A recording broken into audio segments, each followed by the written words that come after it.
tu es en train de finir une maîtrise des études supérieures dans une carrière de prestige. C'est ça. Mais en même temps, prestige. De prestige, mais on s'entend. Bon, fais des composites, on fait juste des composites. mais en même temps, je sais que t'es pas juste ça, parce que une fois tu m'avais dit, quand on avait des bonnes discussions cet été, tu me disais que une carrière, ça ne te définit pas comme personne. Non. Et effectivement, toi, tu as d'autres passants. Tu pourrais-tu nous parler un peu de ces idées-là? Alors, l'idée principale qui découle de ça, c'est que, bon, comme tu dis, le thème, c'est la carrière professionnelle ne te définit pas en tant qu'individu. C'est extrêmement vrai. Parce que, d'une part, tu as ta vie professionnelle, d'accord, mais tu as ta vie personnelle qui, elle, te définit en tant qu'individu. Et dans cette vie personnelle-là, tu fais appel à tes qualités professionnelles, d'écoute, d'humanisme, etc. Ouais. Mais tu dois te développer pour, selon ma philosophie à moi, pour être un meilleur humain. Tu vois ce que je veux dire? Ouais. Alors ça... Des meilleurs hommes. C'est ça, on cherche à devenir de meilleurs hommes, au bout du compte. Comment ça se matérialise? Eh ben, ça se matérialise au travers de... Il y a plusieurs axes. Il y a les lectures, donc il y a la game. Il y avait eu la game à une certaine étape, qui a eu ses impacts sur ma vie et sur ma manière de penser. Les relations, juste pour faire un parenthèse, game, relations interpersonnelles. Relations interpersonnelles. Voilà. Le but n'a jamais été d'aller voir tout un tas de filles et d'avoir le maximum de sexe. C'était pas ça le but. C'était développer des relations interpersonnelles et comprendre un peu mieux les codes des relations entre les hommes. Tu vois, histoire d'être plus adapté dans n'importe quelle situation sociale. Donc ça, c'est la lecture de la game. Il y a la lecture du bouddhisme, qui est un nouvel axe que j'ai développé depuis 1 ou 2 mois, pour lequel j'essaye de réfléchir un peu. C'est basé sur la compassion et sur la compréhension de l'autre, et sur le partage de ses douleurs comme de ses joies. Tu vois, parce que je considère que dans cette vie, l'humanité, je voudrais pas faire prêchi-prêcha là, mais ce que je pense à la base, c'est qu'on est un tout humain et que on est censé interagir entre nous du mieux possible. Et donc pour faire ça, on a besoin de compétences humaines particulières qui sont la compassion, la volonté d'échanger, l'ouverture d'esprit, etc. Donc toutes ces lectures-là viennent constituer le background humain qu'on est censé développer. Si je comprends bien, tu es en train de te développer sur... Tu as vu un volet développement dans les relations interpersonnelles. C'est ça. Un développement qu'on vient de mentionner ici dans tes facultés intellectuelles, dans tes études, etc. Professionnelles. Et tu es en train de travailler aussi l'aspect spirituel. L'aspect spirituel. Donc ça parle qui est extrêmement important. Ça parle de quelqu'un qui tu fais l'équilibre aussi. Là. C'est ça. C'est-à-dire que tu as ce à quoi tu sers dans la vie professionnellement et tu as ce à quoi tu sers dans la vie du point de vue de l'humanité. Tu vois. On est là pour garder de l'ouverture d'esprit.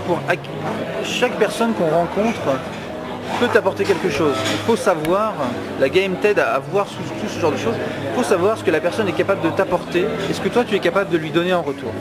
C'est un échange ou dans une situation où tu es gagnant-gagnant. Tu vois. Il faut toujours que tu bases, selon moi, les relations entre deux personnes sur une situation qui est gagnant-gagnant. Tu apportes quelque chose, tu reçois quelque chose et grosso modo, chacun va se développer. Donc ça c'est important. Ça c'est ton but humain. Donc, ouverture d'esprit et entraide et philosophie de la compassion. En gros, c'est ça. C'est vraiment intéressant ce que tu dis parce que tu montres à quel point ton souci de te développer, c'est pas juste un souci, c'est quelque chose de concret que tu es en train de mettre à l'œuvre. C'est un travail de tous les jours, de tous les instants, je te dis. J'y crois vraiment, c'est un truc important. Et puis à ce moment-là, tu vas chercher des expériences. Qui vont te permettre de vraiment de saisir les idées, de les vivre, tout ça. Et moi, je vais arriver à ça, par exemple, si tu m'avais parlé de ton passe-temps, le pilotage. Ouais. qu'est-ce qui te motive à faire le pilotage? Qu'est-ce qui va te chercher dans ça là? Alors je vais agrandir la question pour la rétrécir après. Ok, vas-y. Je pense qu'il est important de parler, parce que écoute, c'est intéressant que tu m'as envoyé ce questionnaire-là, parce que on a une idée vague de ce que c'est que notre motivation dans la vie lorsqu'on fait des choses. Mais on n'a jamais vraiment une réponse formelle et précise pour savoir quelles sont nos motivations. Donc c'est intéressant que tu me poses la question. Donc je vais agrandir la question sur le pilotage pour la resserrer après pour te répondre plus précisément sur le pilotage. La motivation dans la vie. Alors ça vient de mon background et du fait que, par exemple, j'ai eu des événements importants de ma vie. Par exemple, j'ai perdu mon père. Et donc tous ces éléments-là viennent construire ta motivation et tes raisons d'être motivé pour accomplir quelque chose. Donc il y a plusieurs axes de cette motivation-là. D'une part, j'ai perdu mon père et j'ai su que les choses ne se font que si tu les prends en main. Okay. Il n'y a jamais rien qui t'est donné dans la vie, donc si tu veux quelque chose, si tu définis un objectif, tu dois aller le chercher. Et la plupart du temps, c'est long et difficile. Et quand tu veux un truc, tu vas le chercher. Ça, c'est important. D'autre part, j'ai été bercé dans mon enfance, c'est de la pop culture à la con. Mais je trouve ça intéressant, même si il y a un côté très, très idiot, il y a un côté motivation aussi dans certains films que j'ai eu l'occasion de voir, genre par exemple Rambo, Rocky, etc. Les mecs, ou des films sur l'exploration spatiale, sur Apollo 13, tu vois. Les mecs sont dans une situation difficile, ils ont défini leurs objectifs. Rambo, lui, il veut gagner la guerre, Rocky, lui, il veut gagner le match, et dans Apollo 13, par exemple, ils veulent rentrer sur Terre sains et saufs. Les mecs ont défini leurs objectifs et ils vont jusqu'au bout de leur logique pour atteindre cet objectif-là. Et donc la motivation vient de toute cette... J'ai été imprégné de toute cette culture-là pour dire à un moment, je sais que la motivation, ça veut dire que tu es à un point A, tu as défini un objectif qui est à un point B. Le plus court chemin, c'est pas forcément la ligne droite, mais en tout cas, il faut y aller. Tu vois, il faut avancer, il faut aller entre les deux. La motivation, c'est le dépassement de soi, c'est la volonté de faire toujours mieux, c'est le but de l'humanité, on le voit dans les conquêtes spatiales, je suis très branché conquêtes spatiales en ce moment. Okay.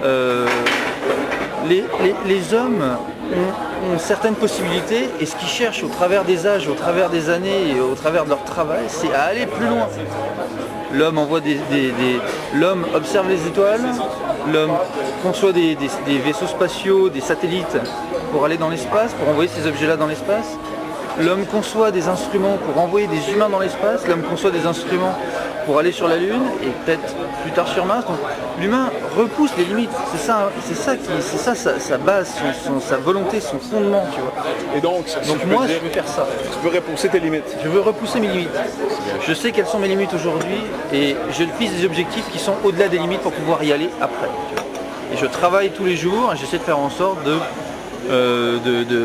prendre des sous-objectifs pour arriver à l'objectif final qui est le bonheur, ça c'est évident, mais apporter quelque chose aux autres. Tu es prêt à faire face aux difficultés? Pas de problème. À endurer la douleur? Il n'y a pas de problème. Parce que la récompense au bout du chemin... Le jeu en vaut la chandelle, comme on dit en France. C'est bien. En gros, c'est ça.